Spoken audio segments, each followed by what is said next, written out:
Torsten Bell.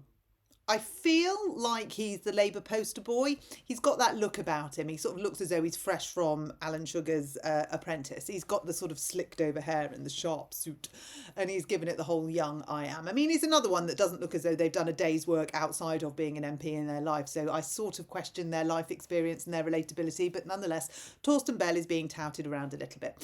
I don't really get it. It irritates me a bit. I feel like there's not a huge amount of substance, but let's see if he proves me wrong. He's irritated me off the bat with the latest tweet, and I feel as though we need to draw a line under this now. We may not blame the Tories anymore. That ship has sailed. You've gone on about it, you've wanged on about it until we're all blue in the face. Nobody wants to hear it. I feel like we need a fine system now. So every time they blame the Tories, it's £1 in the box. I mean, if nothing else, we'll fill the £22 million black hole fairly sharpish. So Torsten's giving it a bit of slamming the chest. I am politician. I make big noise on Twitter. This is staggering, says Torsten. Real wages have grown more in the first 10 months of this Labour government. Oh, I've gone too big on my screen. Than during the first 10 years of Tory governments since 2010. And not one apology from Conservative MPs for the mess they left us in today. Shameful. Yeah, I haven't heard one apology for the 800 migrants that turned up on boats yesterday, Torsten. I haven't heard one apology about inflation being the highest it's been over the past 12 months. I haven't heard one apology for borrowing being on a record high. I haven't heard one apology for the fact that the economy growth has halved. I mean, there's so many apologies we would like to have. The rape gown, because we wouldn't mind an apology for not having a national inquiry into that. Where are your apologies? Where's Bridget Phillipson's apology for killing education? I feel like if you're going to dish out the demand for apologies, you've got to be prepared to make a few. But on the wage rise, Joe from Lincolnshire, straight in like a shot.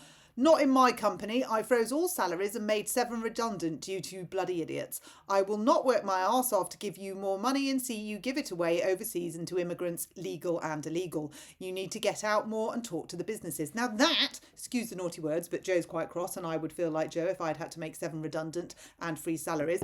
He's made the best point of the lot, which is you need to get out and talk to businesses, and not just the businesses that are going to turn around and go, oh, you're so great, you're brilliant, you're fantastic, because that's like 3 of them. You need to go and talk to the real businesses and find out what it is that's actually affecting them. I mean, the rise in national insurance will be the first thing that they all say, and then you need to report back to Rachel Reeves, and you can go in looking like the apprentice at the boardroom meeting. You can sit down and you can say that you want to bring her back to be fired. That's fine. Go for your life. Bring her back. I welcome that. But you cannot spout this stuff if you're not prepared to go out and see the reality. Take your VR headset off and look at the real world.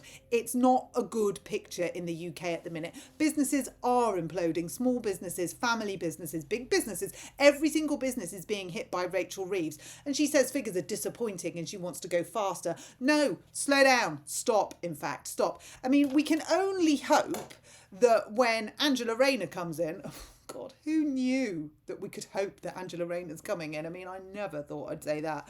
I wish I hadn't. But at the minute, Angela Rayner, Keir Starmer, yeah, it's Angela Rayner. We can only hope that when she comes in and Rachel Reeves exits stage left, we get a little bit more sense about the finances of this country. I mean, my sort of thought process is that Angela will come in, it will be as worse, if not worse, there'll be a vote of no confidence, and then we'll be having another snap election. That's sort of what I hope. It's a little bit like I really do want 2 more Labradors and a pony for Christmas, but you can dream.